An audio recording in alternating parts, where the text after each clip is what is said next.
seek mirth and beauty and music light and gay. There are frail forms fainting at the door. Though their voices are silent, their pleading looks will say, oh, hard times come again no more. 'Tis the song, the sigh of the weary. Hard times come again no more. Many days you have lingered around my cabin door. Oh, hard times come again no more.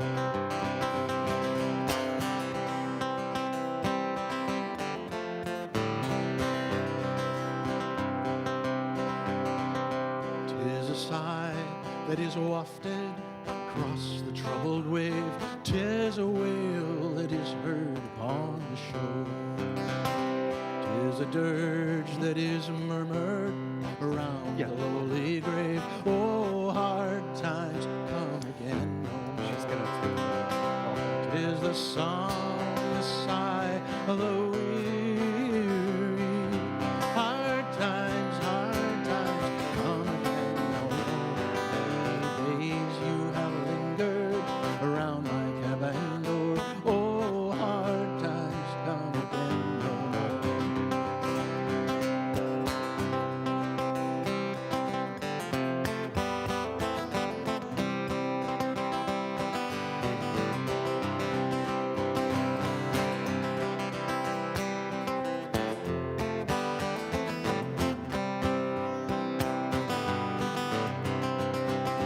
Tis the song, the sigh of the weary. Hard times come again no more. Many days you have lingered around my cabin door. Oh, hard times come again no more.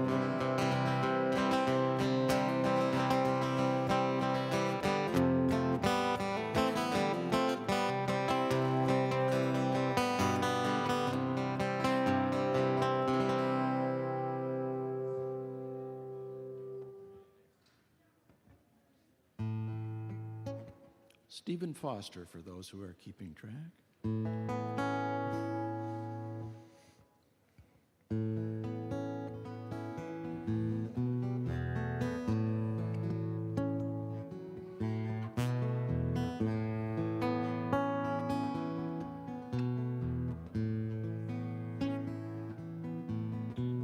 The secret of life is enjoying the passage of time. Any fool can do it. There ain't nothing to it. Anyone knows that life's the only road. Since we're on our way down, might as well enjoy the ride. The secret of love is in opening up your heart. It's okay to feel afraid. Don't let it stand in your way. Everyone knows that love is the only road. Since we're only here for a while, might as well show some style and give us a smile. Isn't it a lovely ride? Oh, sliding down and gliding down. Try not to try too hard. It's just a lovely ride. How was your evening last night?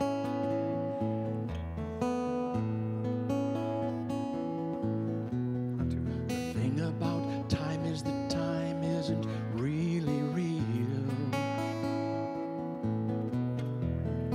It's just your point of view. How does it seem to you? Einstein said he could never understand it all. Planets spinning through space, the smile upon your face. Welcome welcome to the human race, some kind of lovely ride. Oh, sliding down and gliding down. Try not to try too hard, it's just a lovely ride.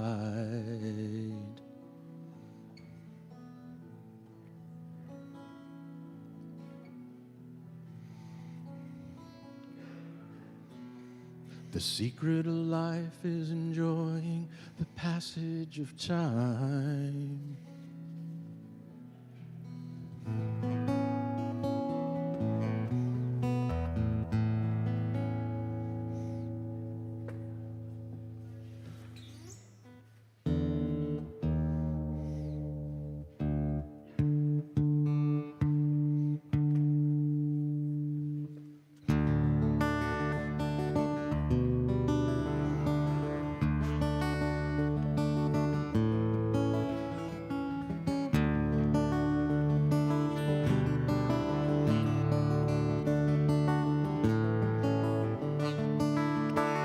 I was born in the path of the winter wind, raised where the mountains are old. Their springtime waters came dancing down. I remember the tales they told, whistling ways of my younger days, too quickly have faded on by.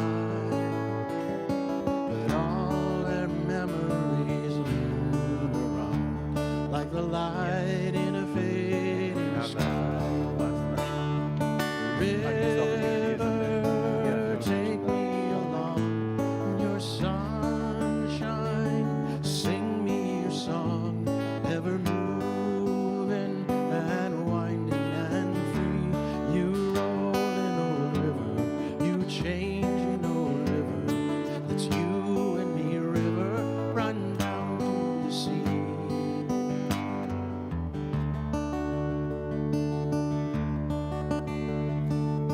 And to the city and back again, moved by some things that I learned.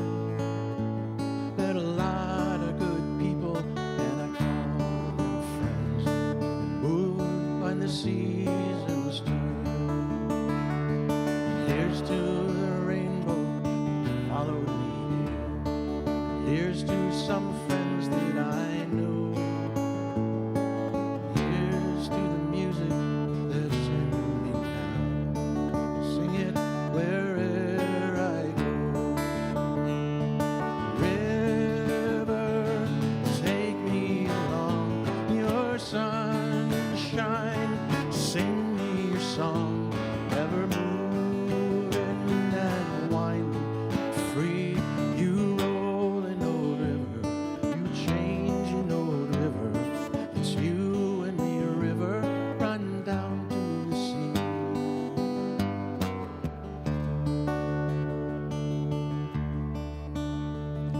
Someday when the flowers are blooming still, someday when the grass is still green, my rolling waters will round the bend, flow into the open sea.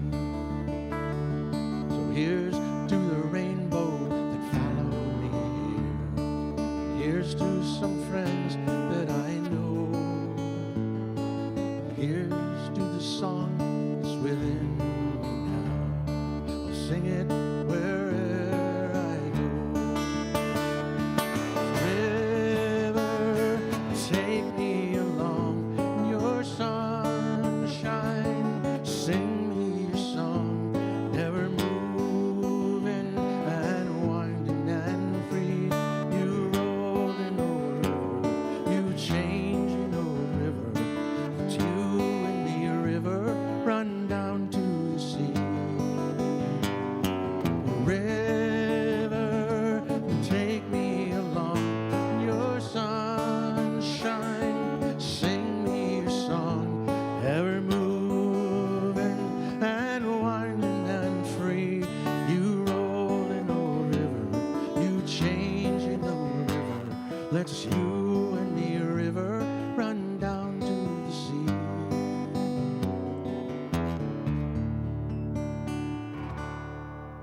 It's by Bill Staines, in case you're keeping track.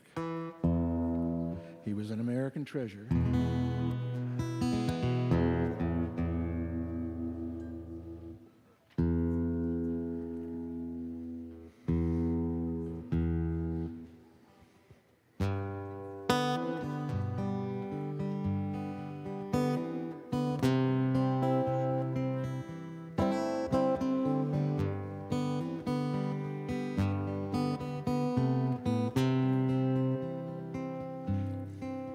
It is a dance we do in silence, far below this morning sun. You and your life, me and mine, we have begun. Here we stand and without speaking, draw the water from the well, stare beyond the plains to where the darkness lies so still. And it's a long way that I have come, across these sands to find you here among these people in the sun, where your families work the land as they have always done. But so far the other way, my country's gone.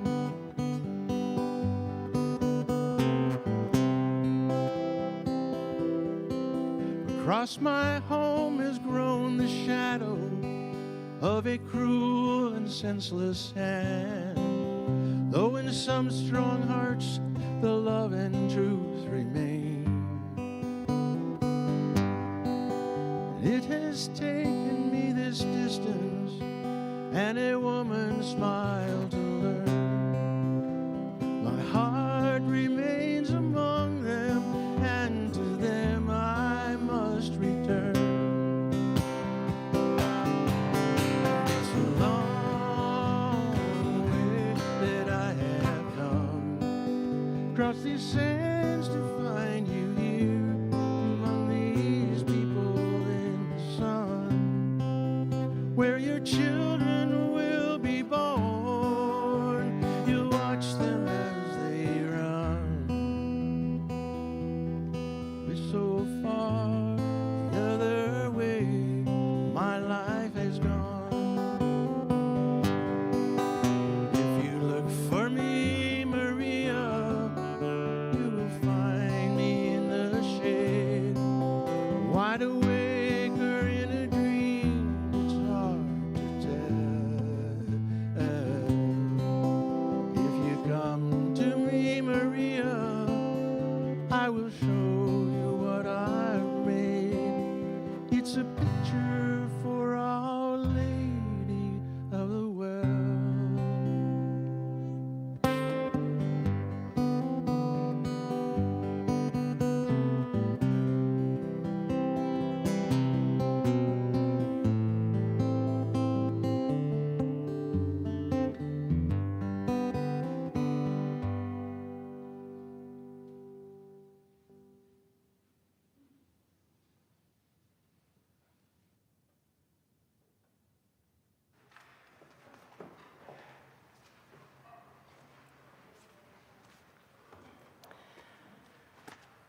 This is the day we've been given.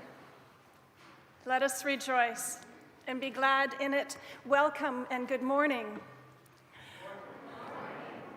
I'm Reverend Lara Cowton. My pronouns are she, her, and I am delighted to be joined on the chancel this morning by Unity's senior minister, the Reverend Dr. Oscar Sinclair, and our worship associate, Sara Ford, and all of you here in the sanctuary, our music makers, our parents, our members, our guests.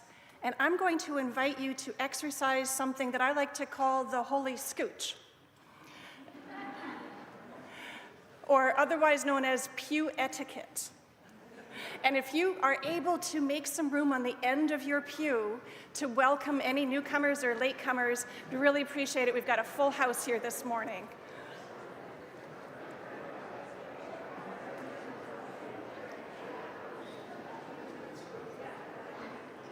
Thank you.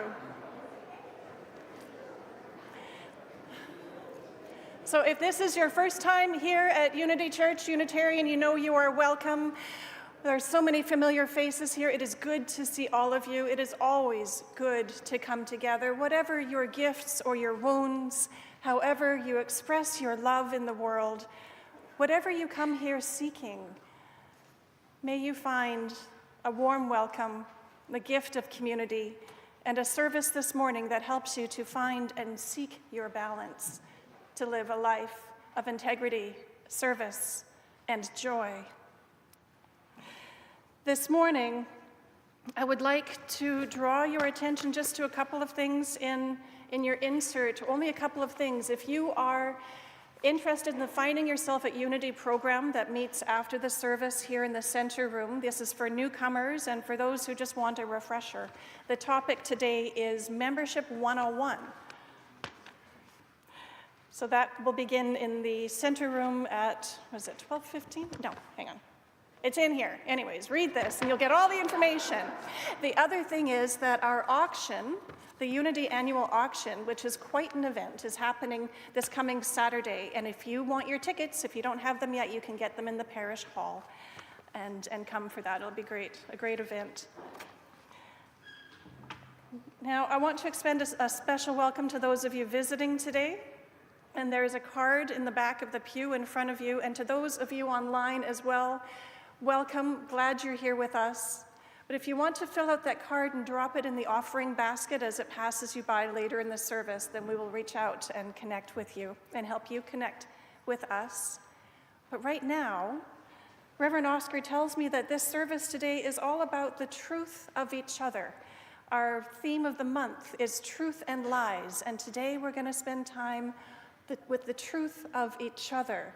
In uncertain times, there is a truth to be found in the steadfastness of other people. So this is a moment to say hello to the people around you. We've done this exercise in the past. You might remember it. It is the 10-foot radius. You've got 3 minutes. Go.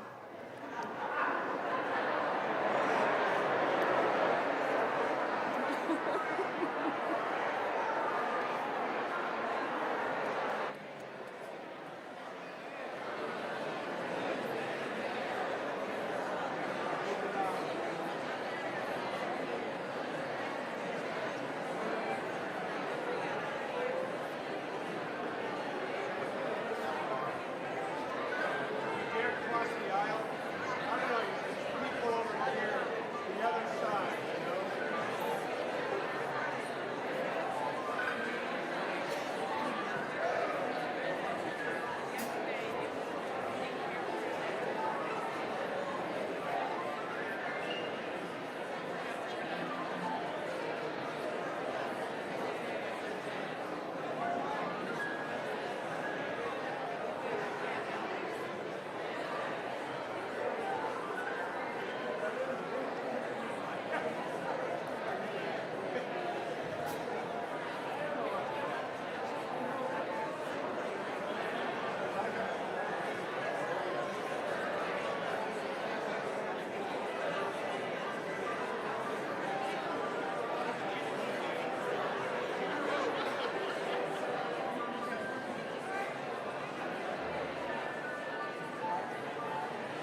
I know, 3 minutes goes really fast.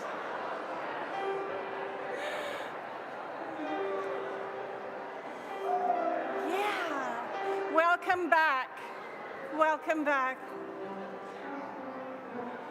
I hope you found a good connection and know a little bit of a truth about another here. Let us settle in now and join into our hour of worship with the pealing of our bell.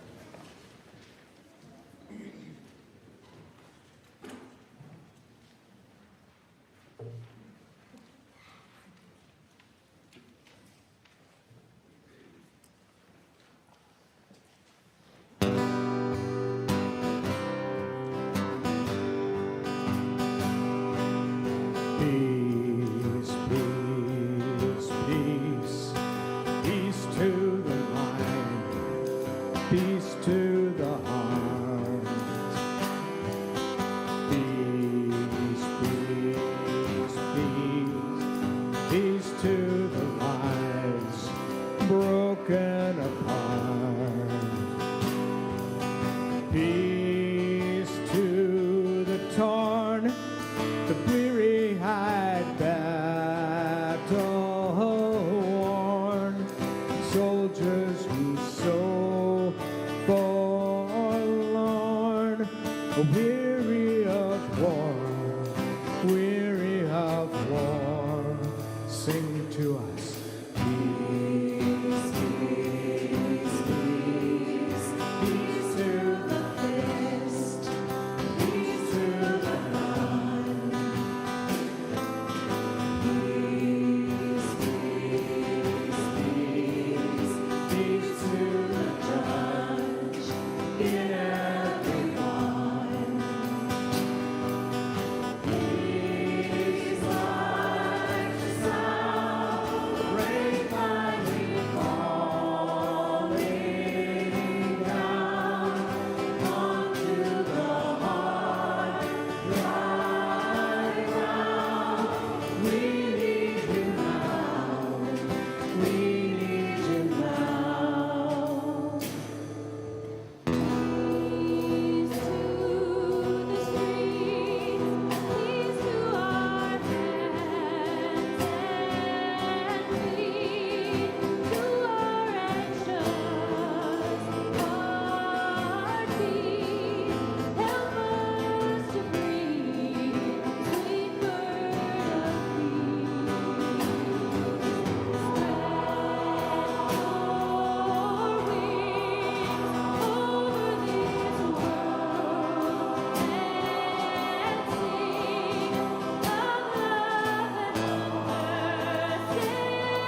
Come now across platforms and practices to declare with joy our resilience, to proclaim our purpose. We have survived the pandemics of our time. We have survived, are surviving. We have pivoted, and we have planned, and then replanned, and then thrown all the plans to the wind. In this circle, we will say without shame, some days we lost our way and our passwords, and we have not always been our best selves.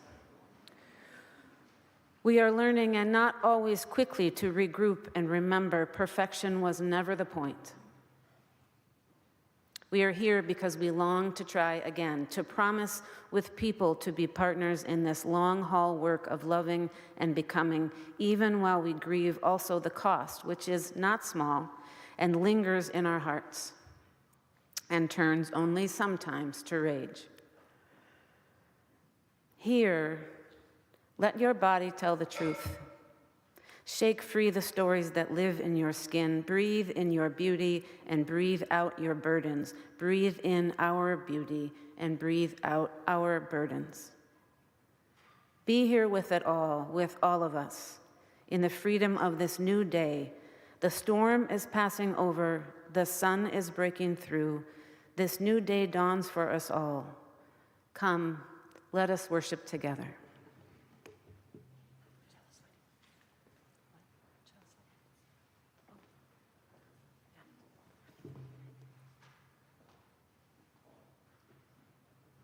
We light this chalice as a symbol of our faith, the light of truth, and the warmth of love.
Each time we gather for worship, we set aside a moment to expand the caring ministry of this congregation. Let us take that moment now. Let us pause. Let us feel this room full of beloveds, the solid planks beneath you. Let us witness this space made holy by so many that came before us.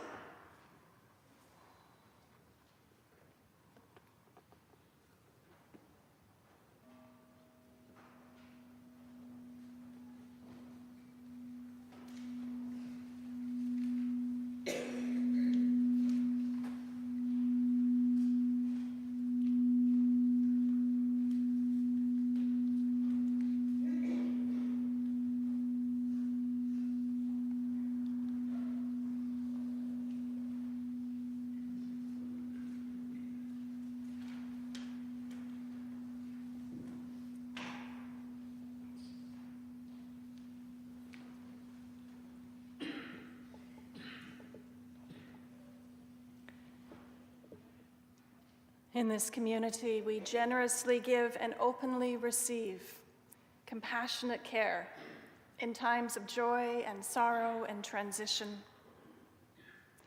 Together, we recognize the cycle of life and death and the circle of love, compassion, and witness that is at the center of this and every sacred community. We do this in relationship to one another by showing up with and for one another. Today, from among us, we continue to hold Becky Gonzalez Campoy in our caring embrace on her long journey of recovery from an aortic dissection 4 months ago. Becky has regained the ability to communicate and has some use of her hands and is learning again to stand, to transfer. She's been discharged from Courage Kenny Rehab and home with Mike as they face new challenges on the hard truths of her journey with physical restrictions and care needs. There's an update on her Caring Bridge page, and Mike invites people to reach out, as we all do, with our love and our support. We lift in our healing embrace Kevin Harris, who's recovering from surgery from a sepsis infection in the older of his 2 knee replacements. He'll be going into rehab at Regents Hospital soon, and Kevin and Kate are grateful for the support of their Unity Church family. And we grieve the death of Anne Homeyer, the beloved mother of Will Homeyer and the grandmother of Ray Homeyer, who passed away on Valentine's Day, February 14th, after spending a week in hospice care at the Carondelet Center. Anne, also known as Maud, was 93 years old and lived a long, fulfilled life, loved and cherished by her family.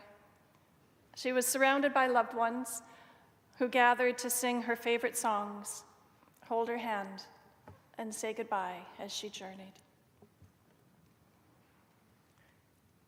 And we hold Phil and Doug Ostergren in our caring embrace.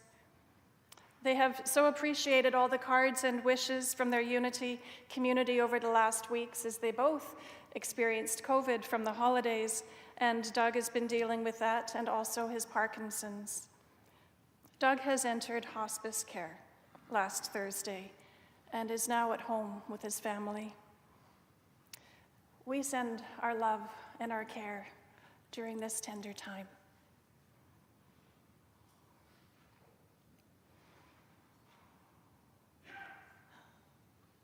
We stand with all of those whose primary spiritual practice is caring for children,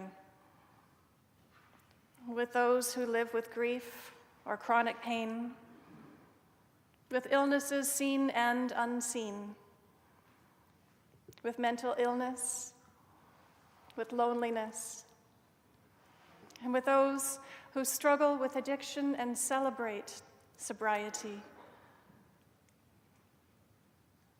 We pray for our neighbors in prison, those behind bars, and those with walls that are unseen.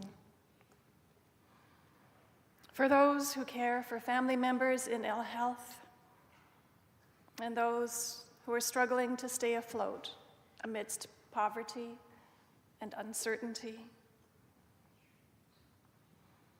Our lives are blessed by those who knowingly and with curiosity and courage face their final days, and by those who rise above heartbreak to carry on the work of ending oppression in all of its forms.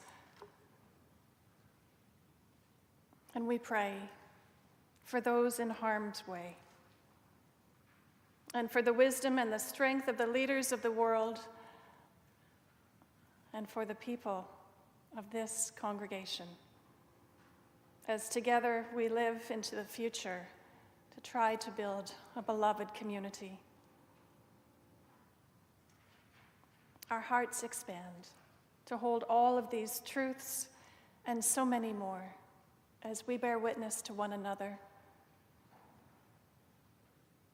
We join together in lifting all of the joys and the sorrows that we carry together in our hearts today. I invite you to share aloud or in the silent sanctuary of your hearts the names of those that you wish to lift into our collective embrace.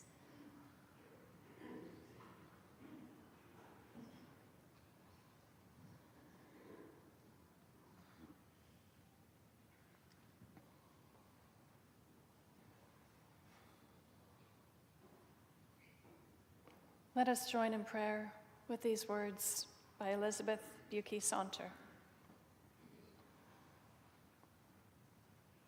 Spirit of life, love which holds us, we gather in reverence and thanks for you. We are grateful for the gift of another breath and for each moment of connection, beauty, and truth. Cry with us in our pain for our world. Remind us that we are loved just as we are. Remind us that we are connected with all that is. Remind us that we do not journey alone. Give us what we need for today. Call us back to our promises, commitments, and values. Help us love ourselves and each other, and to show that love in our actions. Make us instruments of peace, equity, and compassion. Free us from all that is evil. We declare that life and love are stronger than tyranny and fear, that a world of beauty and love is coming, and we must shape it together.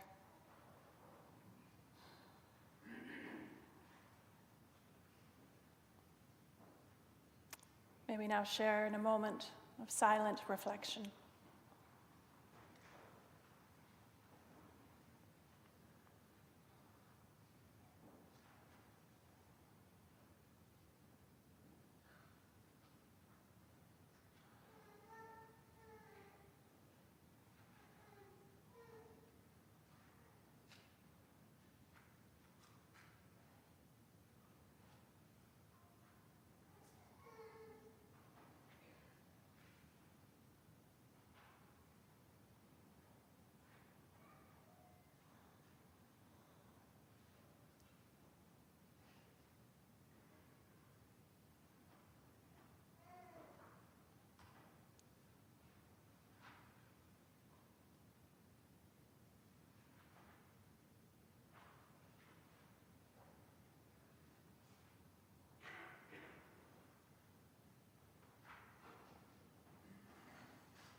Blessed be.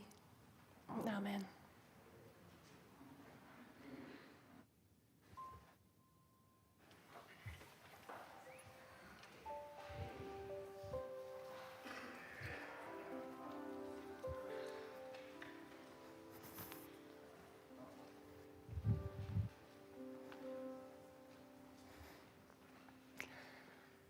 On Story Sundays and Family Sundays, we braid time and generations together.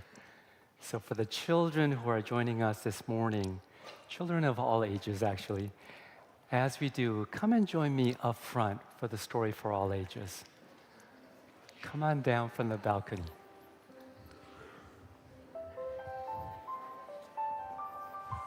Have a seat. Good morning.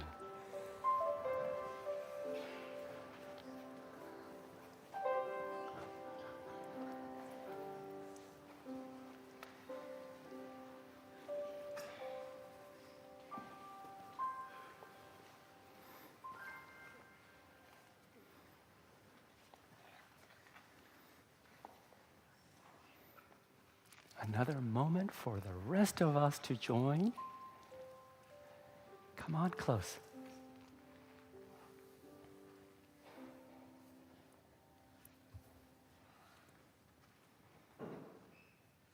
A long time ago, back in the 18th century, the Rebbes, these teachers of Judaism in Eastern Europe, they were master storytellers. And so there's a story of a teacher, a Rebbe, who one day with his students was wondering, what do we mean when we say that something is true? 1 + 1 = 2 is true, yes, we say that. We also say something like that an arrow that flies true through the air, it flies straight and accurate to where we have aimed it, even when the big oaks might be bending in the wind. Does that help us when we think about what it might mean when we say that we have a true friend? Or does it help us when we say that we have found someone who is a true person? Are there such people of true character in the world? And the Rebbe wondered, how would we go about finding them and recognizing them? So one day, with his students, as he was thinking about this, he decided to open the window and he said, "Hey, friend," and he called the first person who happened to be walking by. "Friend, I have a question for you. If you happen to find a bag filled with money on the street, what would you do?" And the person, without hesitating, said right away, confidently, "Well, teacher, Rebbe, we all know what is the right thing to do. I would do it. I would go to the marketplace because that's where I think the person who lost the bag of money would most likely to be found. And upon finding the person, I would return the bag filled with money." As the person went on their way, the Rebbe turned to his students and said, "What a foolish person. The person knows something about right and wrong, but they do not know themselves. In fact, they did not think or hesitate. They didn't reflect about themselves at all. They were so certain about their own goodness. And sometimes when we are so certain about that, it makes us blind and we cannot see the true possibility of perhaps doing something that might not be the right thing." The rabbi looked out the window, saw another person passing by. "Friend, I have a question for you. If you happen to find a bag filled with money on the street, what would you do? And this man also, without a second thought, said to the rabbi, well, teacher, I have lived a hard life. This world is really difficult and unforgiving, and so, hey, if there's an opportunity that has been tossed my way, I would take that opportunity. I would make the most of that bag filled with money, and I would not tell anyone about it. And with that, the man went on his way.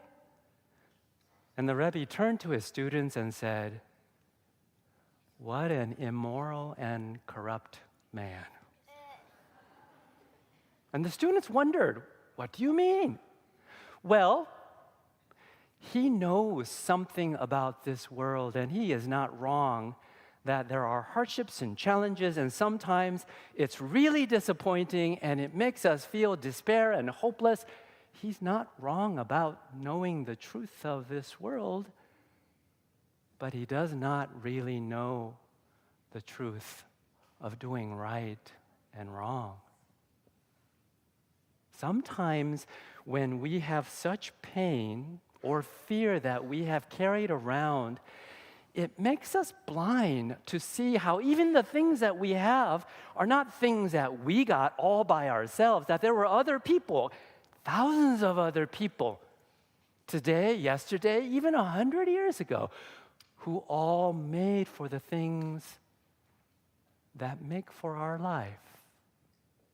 Sometimes hurt and pain can blind us to that truth and how we can do better. The rabbi opened the window and looked around. Friend, and there was a third person that he brought close and asked the question, if you happened to be walking by and saw a bag on the street filled with money, what would you do? And this person sort of looked into the eyes of the Rebbe and then looked down at their shoes and thought, and then looked back up into the face of the Rebbe, around to the students. Rebbe, I'm not actually sure what I would do. I would hope that I do the right thing, but I'm not always confident what the right thing to do is. Because I know that sometimes deep in my heart, I have seen greed and I have seen fear and selfishness, and sometimes I have done things that are so short-sighted that I regret those things. And so, Rebbe, maybe if you happen to be close, I would give the money to you, and we could talk about it, and we could figure out what is the right and good and the best thing to do with that money. And this person, too, went on their way, and the Rebbe looked with wide-eyed at his students and said, there goes a true person, a person of true character who has done the hard work of taking a true look into their heart and soul. Because you know, it is not an easy thing for any of us to keep true to our deepest values. There goes a person who is a sage, who is wise. There goes a person that their neighbors can trust. I'm thinking about the story this morning because I know we have also in RE been thinking about spiritual friendships. I'm thinking about the people in this sanctuary. I wonder if you know such a person of true character. I wonder if you might be that true person for another. I wonder if one of the most important truths we need to have in our world today is that kind of true people. May it be so. Amen. Will the church sing our children to class? Let's stand and let's go to class.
Our reading this morning is from the activist Dugald Hine.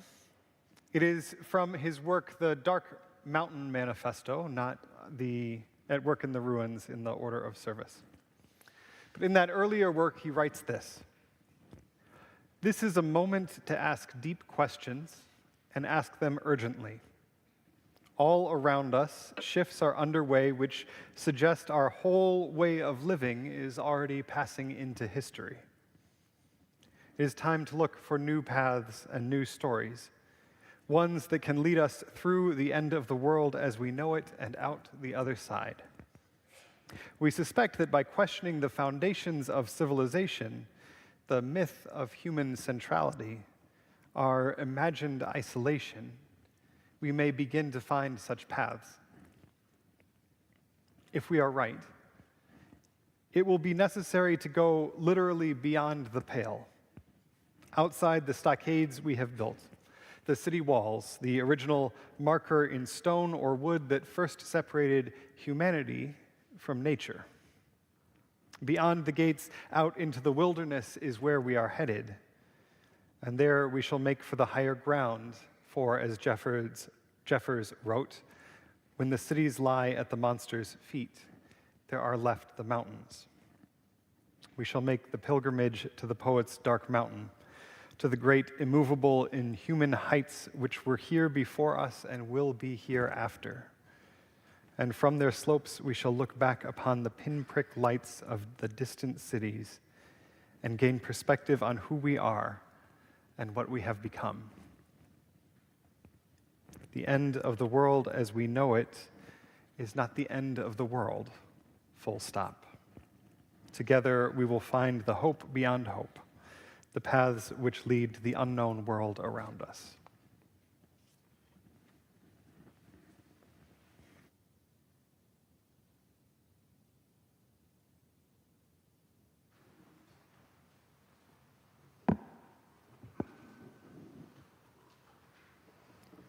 Unity Church is framed by statements of conscience, known as our end statements. One of those is sustain and steward the church and our larger Unitarian Universalist movement for the future. Our movement extends beyond the walls of this church to partners with whom we share a common interest. Each week, the larger portion of our offering goes to these community partners. Minnesota Multi-Faith Network, MN from Minnesota, MN from Multi-Faith Network.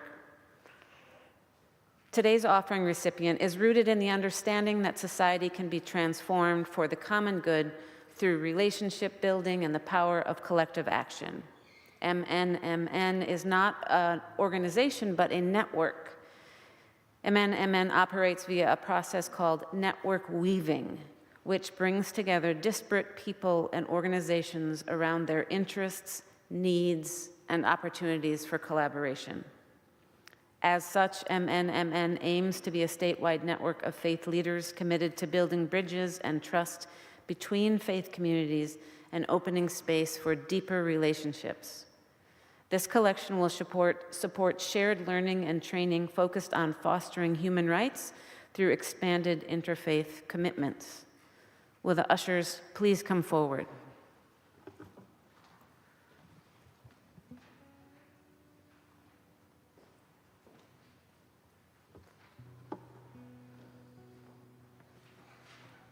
We know that when we lead lives of integrity, service, and joy, generosity is sure to follow. Please give as generously as you are able. May the work of our hands and the generosity of our hearts be given in gratitude this day. Let the offering now be taken.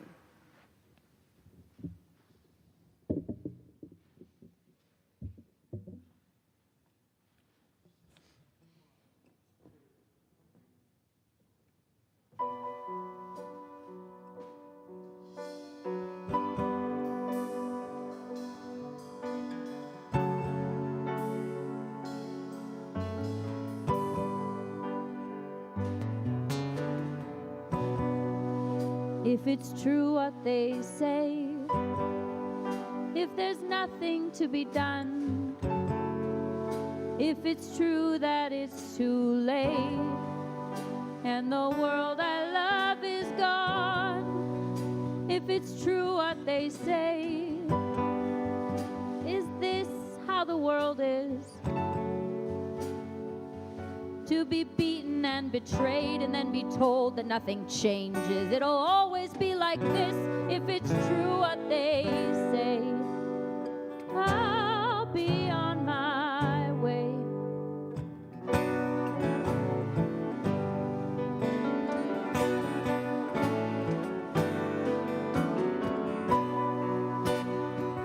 If it's true what they say,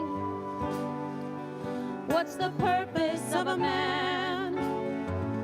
Just to turn his eyes away, just to throw up both his hands. What's the use of his backbone if he never stands upright? If he turns his back on everyone that he could have stood beside? If it's true what they say, I'll be on my way. But who are they to say what the truth is anyway?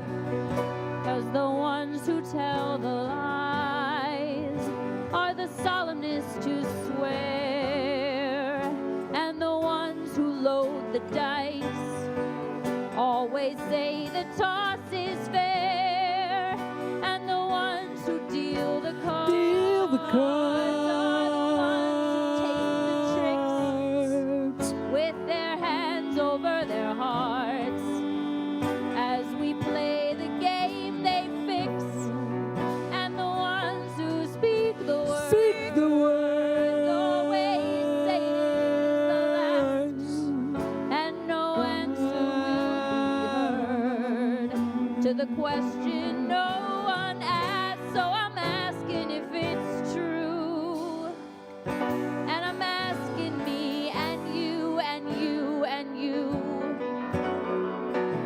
I believe our answer matters more than anyone they say. We stand and listen.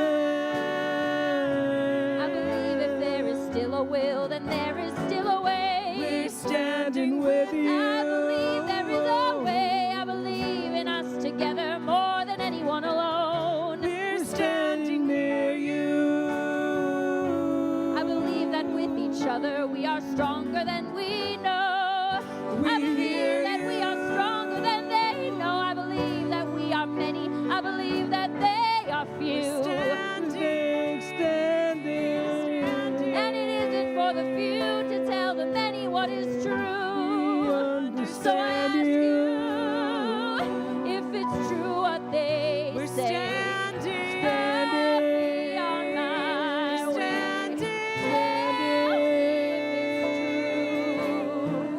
Is it true? Is it true what they say?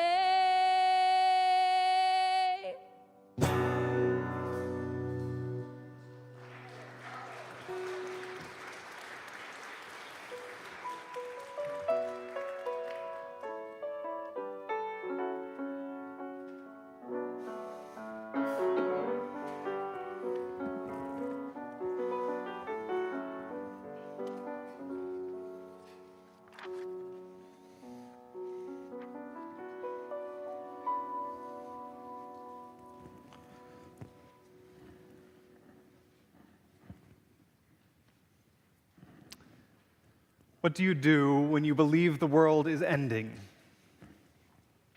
For Dugald Hine, this is not a hypothetical question. For much of the last 20 years, Hine has been at the forefront about thinking about the implications of climate change.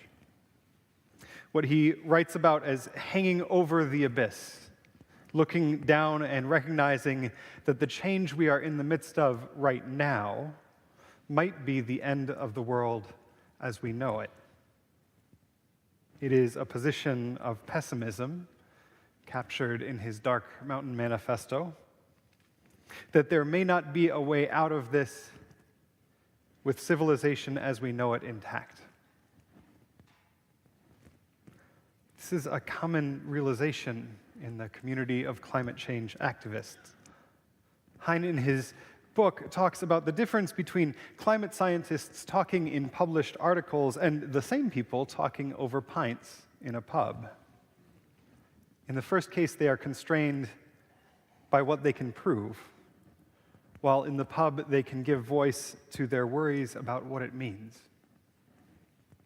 Since Greta Thunberg started a strike outside the Swedish parliament in the summer of 2018, the climate movement has turned towards Hine's question in The Dark Mountain: what happens after you stop pretending? What happens if it's true what they say? There is a strange kind of hope found in naming our fears and disillusionment that you see in groups like Extinction Rebellion, Red Rebels, or Just Stop Oil.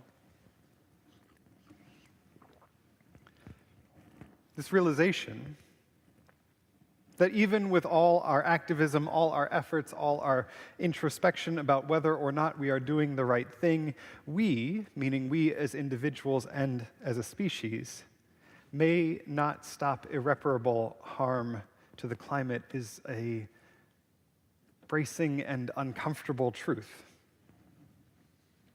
It's a moment of aletheia, in the terms we introduced 2 weeks ago, a truth that hits like the curtain coming up at the start of a play, revealing what is there on stage. Hine talks about it as hanging over the abyss, walking up to the void and looking down, a moment of realization where the world and our understanding of it pivots. What comes after is not what happens before. So all this month we've been talking about truth in our services, what it means to tell truths that have been suppressed or forgotten, how we might think about different kinds of truth, veritas, like how many marbles are in a jar, aletheia, revealed truth, like the moment you realize the truth of police violence, or the moment you look over the void and realize that everyone going out and buying Teslas is not going to be enough to save the world. This week we are talking about one more word for truth, the Hebrew word emeth, steadfastness. The truth that we can hold onto, grounded in relationship, even when the world around us is cracking at its foundations. And there are ways in which all of these senses of truth are mixed up with each other, right? One of the things that makes verifiable truth so powerful is its steadfastness. The truth does not change. 1 + 1 is always true. The marbles are in the jar regardless of all the nonsense happening around them. But when what we think was verifiable, verified truths slip in a moment of revelation, aletheia, it feels like the world is ending. When what has been steadfast is no longer, then something fundamental breaks. My thesis advisor was a professor named Denise Domkowski-Hopkins. Denise wrote a book about Psalms a couple years ago, drawing on Psalms as a resource for pastoral care. And an early point that she makes, drawing on Walter Brueggemann, is that a third of Psalms are psalms of lament, poems of grief, often with a regret a request or a reminder to God to keep their promises. It is in lament that humanity reminds God of the traits God has shown. Often hesed, loving kindness, and emeth, steadfast truth. So for instance, Psalm 85. Restore us again, O God of our salvation, and put away your indignation toward us. Show us your steadfast love, O Lord, and grant us your salvation. Show us your steadfast love. Show us emeth and hesed, because that is how we know you, through that love, through that truth. Climate change is a rich text for this discussion of truth. The debates around it are sometimes about truth at the surface level, right? What is veritas? What does the science say, and who is listening to it? But also deeper truths. As we start to edge nearer to hanging over the void, what will we depend on? What is true? What is steadfast as the world that we know changes fundamentally? And it is complicated because, you see, 2 years ago, Dugald Hine wrote a book that begins, "I have decided to stop talking about climate change." He wrote a book about it because, as he probably correctly observes, if one of the more prominent activists in this movement to stop or slow climate change suddenly announces that he's not going to talk about climate change anymore, there are some pretty obvious questions to ask. The book that came out of this moment is At Work in the Ruins. And in it, Hines talks about 2 moments of aletheia, of unveiling, that have guided his life. The first was his own moment of looking over the abyss.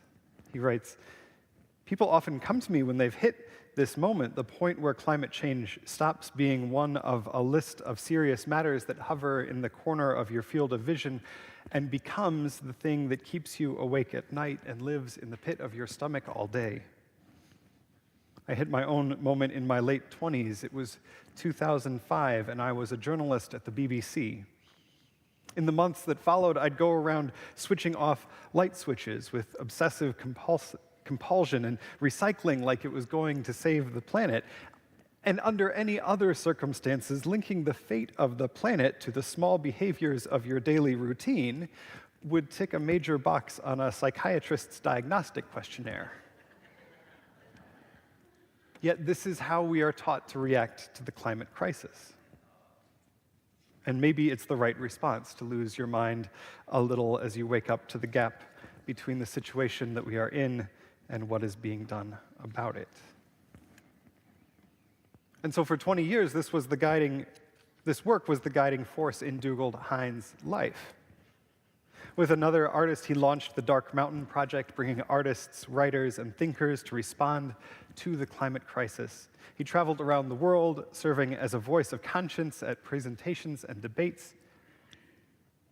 And then in the early 2020s, something started to turn for him, a second moment of truth. "What has become clear to me these past 3 years," he writes, "is that the way we talk about this trouble is making everything worse. The mobilization of fear and the language of emergency, the elevation of science into an article of faith and an overriding source of political authority. Even when those intentions are good, even when the sense of urgency is sincere and well-founded, these moves push toward the project of making this living planet and its inhabitants into an object of technological management and control. For those of us who want no part in that project, yet who remain convinced of the depth of the trouble that climate change represents, there is a need to find another way of talking and other moves worth making. Science, veritas, this idea of verifiable truth, has driven the question, the conversation about climate change. But the world Hine fears, I think rightly, is one where big engineering projects are introduced to keep the world as we know it intact. Think giant carbon sequestration projects, or pretty much anything coming out of Elon Musk's mouth these days. These huge projects that try and preserve the world as it is without asking whether the world as we know it is worth holding on to. At one point, mine goes back to Plato, in an old discussion of truth. There are two different kinds of quantitative questions. The first is the kind that can be answered with a number. The second is the question, too much or too little? By definition, too much and too little are quantities, but they're not numerically measurable. Both kinds of questions are reasonable, but science can only answer the first kind. The first kind of question lends itself to veritas. What numbers keep a nuclear reactor working without melting down? The second kind of question, how much, too little, asks, how many reactors should we build? The path forward is to ask that second question, too much or too little. To ask that question while looking over the void brings up some uncomfortable possibilities, right? It may be that the foundations of the world as we know it, easy commerce driven by oil and natural gas, assumptions about growth, strawberries in the grocery store in Minnesota in February. You're all used to that, never mind. Strawberries don't grow right now. It is a miracle of modern life that they're there at all. But there's a question underneath that. Too much or too little? We may see the end of that world. The other critical thing that this particular author reminds us is that the end of the world as we know it is not the end of the world, full stop.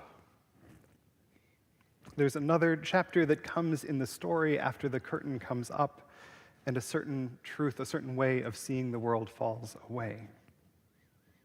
That chapter begins with the question, too much or too little? And it is grounded in relationship. That is a relational question. It requires at least two variables, too much or too little. It requires other people. And for that, we come back to Emeth. Emeth is always relational. That word for truth, always relational. In the Psalms, it is the attribute of God called on to remind God of the relationship. You have been steadfast to us. Continue. We depend on you in this moment of need. There's a category of old vows that end, so help me God and keep me steadfast. I will continue. The truth is always relational. This truth is always, always relational. A few weeks ago, I spoke a little dismissively about love stories that happen in a moment, right? True love in a flash of recognition across a crowded room, or a realization in a romantic comedy that maybe that guy isn't so bad after all. True love as aletheia, revelation, it's always felt a little suspect to me. Because at least in my experience, true love, especially if we're using that first word, that true is doing a lot of work. And it is the truth of Emeth rather than aletheia, the truth of steadfastness rather than revelation, the truth of steadfastness, not of a curtain going up. I suppose a sudden flash is part of falling in love. It was with me. But I also say pretty regularly that I love my wife now more than the day we married. Not that I didn't love her then, right? I was head over heels for Stacy pretty much since we met, but Over years and experiences together, that love has been grounded in relationship and steadfastness. We know each other in our best and our worst moments. We will be right there with each other, cheering on, consoling, figuring out what is too much, what is too little. Always in relationship. True love. Ethics is always relational. Our faith as Unitarian Universalists is always relational. In our most recent expression of our shared values, Unitarian Universalists across the country chose overwhelmingly to put love at the center of our values. This is the thing from which everything else is derived in our theology, we said. Here at Unity, we talk about knowing each other in our fullness to create an ever-widening circle of belonging for all people. I hear Emeth in this. I hear that idea of relational truth. I hear the truth that we are always going through life together, and that the way that we understand truth is through our relationships with each other. The song that Unitarian Universalists have been singing the last few times we've gathered at General Assembly, as we've intentionally put love at the center, goes like this: I pray for you, you pray for me, I love you, I need you to survive. And then it's sung again and again and again. This is also conveniently where Dugald Hein ends up. Sort of the middle path of the Rebbes, right? Knowing ourselves and knowing the world. The end of the world as we know it is not the end of the world, full stop. Together, he continues, we will find the hope beyond hope, the paths that lead into the unknown world that lies ahead. The path forward that he sees is not an increasingly managed, technocratic series of solutions, but groups of people, maybe small groups of people, working together to figure out how much is too much, how little is too little, and how to live with meaning and grace in this moment together.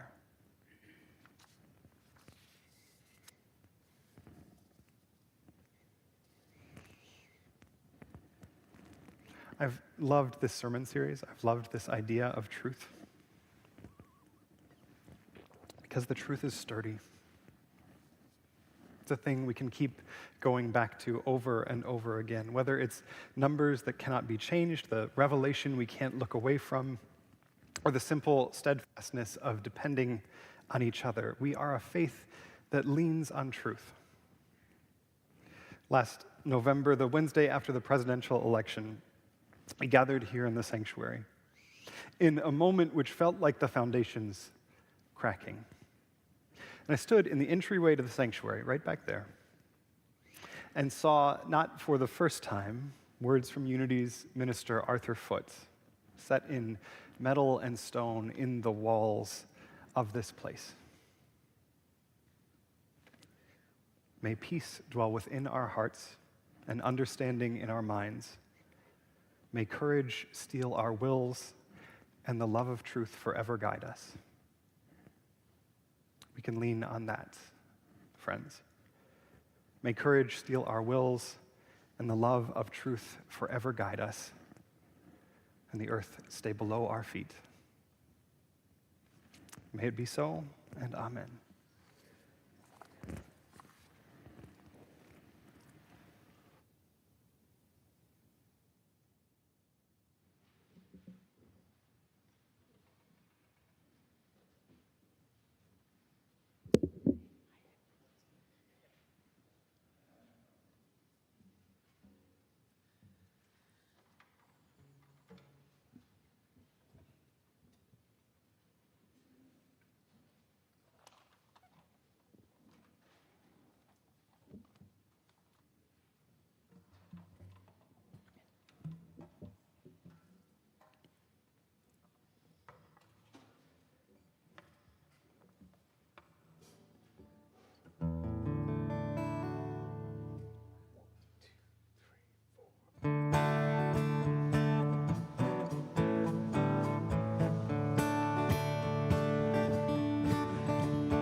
feet. For all my sweat, my blood runs weak. Let me learn from where I have been. Keep my eyes to serve and my hands to learn. Keep my eyes to serve and my hands to learn. So I was still, I was under your spell. When I was told by Jesus all was well.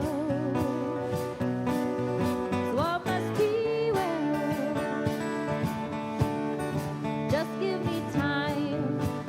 You know your desires and mine. So wrap my flesh in ivy and in twine. For I must be well. Keep the earth below my feet. For all my sweat, my blood runs weak. Let me learn from where I have been. Keep my eyes to serve and my hands to learn. Keep my eyes to serve, my hands to learn.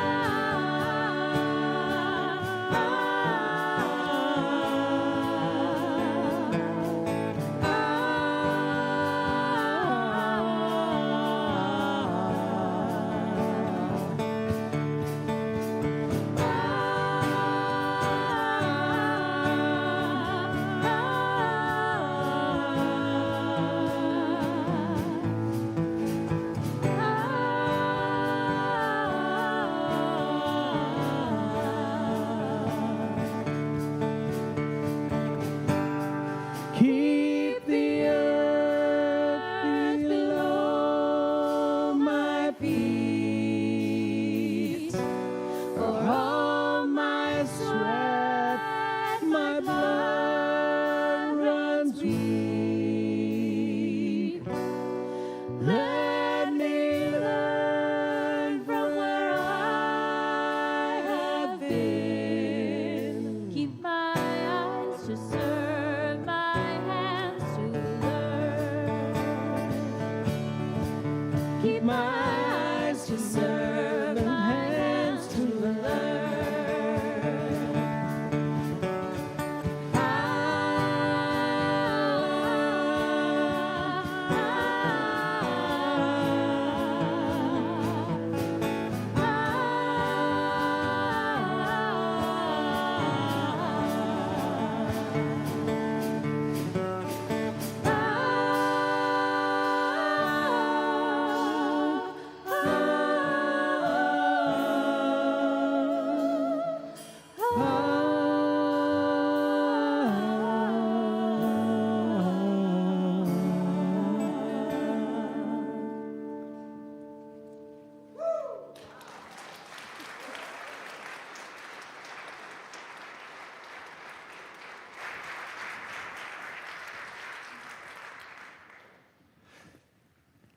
Next month, we take up the theme of courage. And so it seems right, as we extinguish our chalice, that we close with words from the Reverend Wayne Arneson. Take courage, friends. The way is often hard, the path is never clear, and the stakes are very high. Take courage, because deep down there is a deeper truth. You are not alone. Blessed be, and amen.